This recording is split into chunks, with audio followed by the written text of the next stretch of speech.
Assalamualaikum warahmatullahi wabarakatuh. Selamat pagi anak-anak. Apa kabar kalian semuanya? Alhamdulillah, mudah-mudahan kalian tetap dalam keadaan sehat walafiat, tetap semangat, dan tetap menjadi anak yang soleh dan solihah. Alhamdulillah, berjumpa kembali dalam pelajaran pendidikan agama Islam. Sebelum kita mulai, marilah kita terlebih dahulu membaca doa.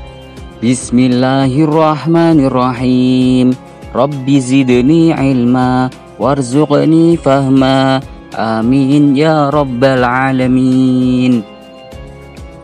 Alhamdulillah, anak-anak yang soleh dan solihah, melanjutkan tema pada pertemuan sebelumnya, yakni tentang keteladanan para Rasulullah.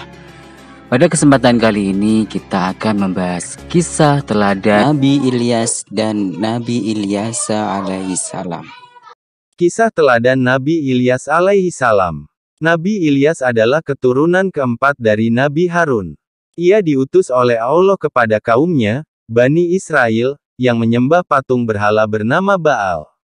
Berulang kali Nabi Ilyas memperingatkan kaumnya, namun mereka tetap durhaka menentang dan bahkan mereka membenci dan hendak membunuh Nabi Ilyas. Agar selamat dari kejaran orang-orang kafir, maka Nabi Ilyas bersembunyi di dalam gua selama 10 tahun. Karena kedurhakaan orang-orang kafir itulah Allah menurunkan musibah kekeringan. Di sana tidak pernah turun hujan selama 3 tahun.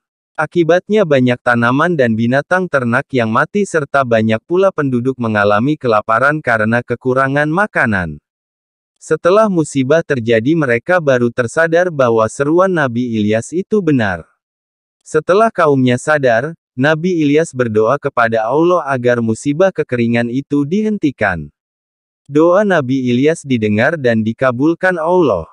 Namun setelah musibah itu berhenti, tanaman dan ternak kembali baik, mereka kembali durhaka kepada Allah. Akhirnya kaum Nabi Ilyas kembali ditimpa musibah yang lebih berat daripada sebelumnya, yaitu gempa bumi yang dahsyat sehingga mereka mati bergelimpangan.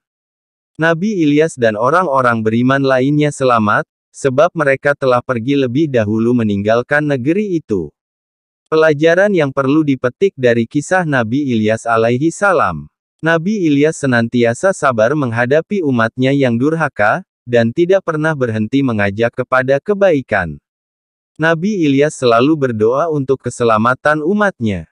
Bagi umat manusia yang durhaka, Allah turunkan malapetaka atau siksaan.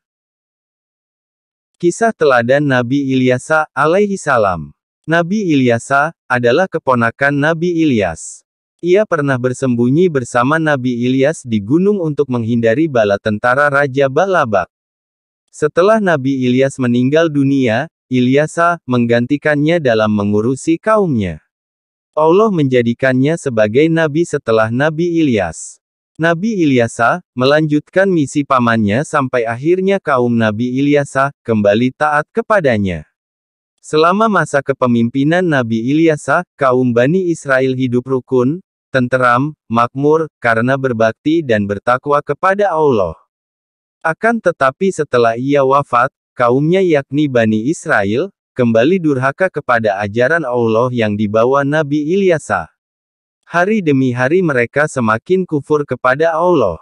Pada akhirnya Allah melenyapkan kenikmatan dan kesenangan hidup kaumnya sehingga jadilah mereka dilanda kesengsaraan. Pada saat-saat seperti itu lahirlah Nabi Yunus.